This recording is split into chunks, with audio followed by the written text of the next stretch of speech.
Intravenous fluids.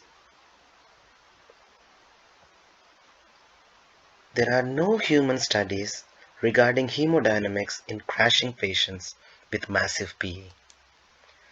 It's very tempting to start a liter of IV fluids in undifferentiated shock, but this can worsen the hypotension further.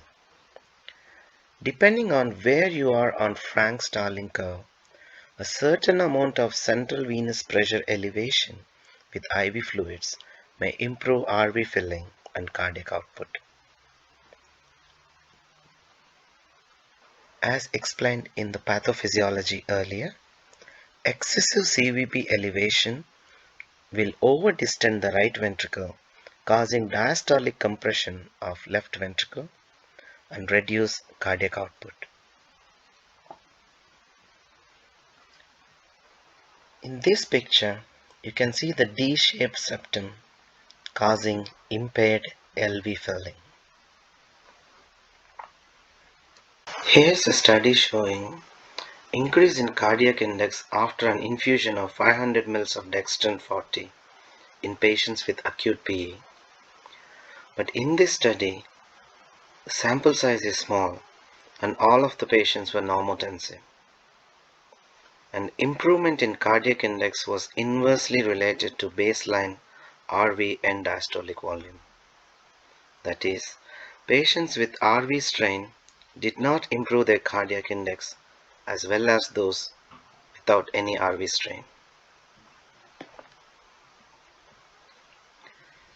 Here's another study showing the diuretics improved outcome compared to volume expansion.